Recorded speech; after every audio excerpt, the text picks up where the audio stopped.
This story really taps into something profound: legacy and resilience. It made me think about how in life we often ask ourselves, what legacy am I building? What are the core practices and belief that will sustain me through the challenges of life? This Rabbi's Shabbat experience wasn't just about tradition. It was about carrying forward something timeless. Just like the Jewish people have maintained their identity and purpose for thousands of years, we too can build enduring inner strength by staying anchored in our values and daily rituals. Let's explore how this powerful idea applies to us.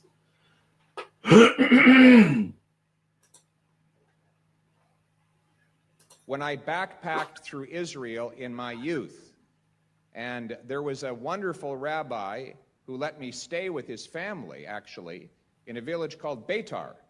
He invited me for a Shabbat because I wanted a real Shabbat experience. So when I got there, I experienced the most beautiful Shabbat ever. Here he was with his half-dozen kids and his beautiful wife sitting around the Shabbat table. As the night went on, they sang these beautiful Hebrew songs. And what struck me is that more than 2,000 years ago, on the same land, the same people were singing the same songs. The Jewish people are the only people I know of who, in the same language, worship the same faith on the same land, in the same country, as they did 3,000 years ago. I want you to look at the echo of the unmatched history of the eternal Jewish people. I was able to witness that history and that resilience when then Prime Minister Harper assigned me to represent him on the March of the Living.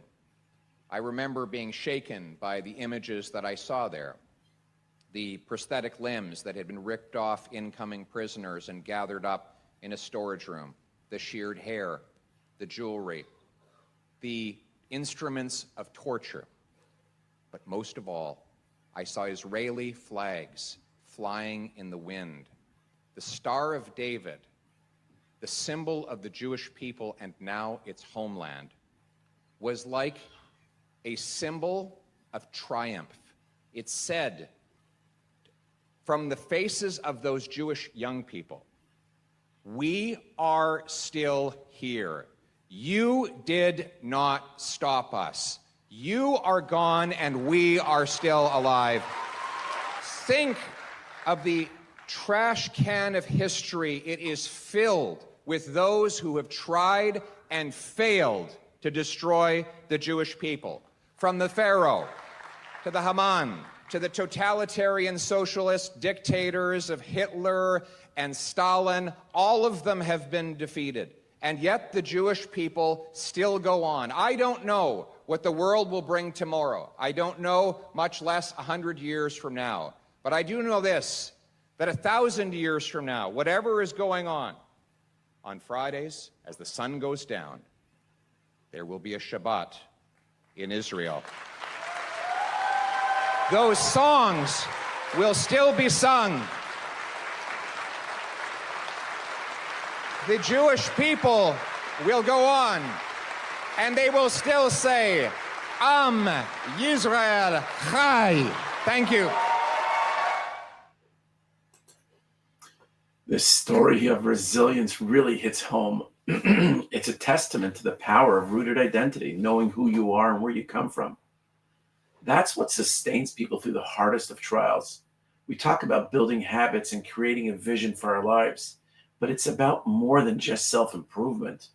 It's about creating a life where you stay true to what really matters, even when life challenges you. The Jewish people have done that on a national scale for millennia, and it's a powerful reminder that we can do the same in our own personal journeys. So what's one practice or value you hold that anchors you when things get tough?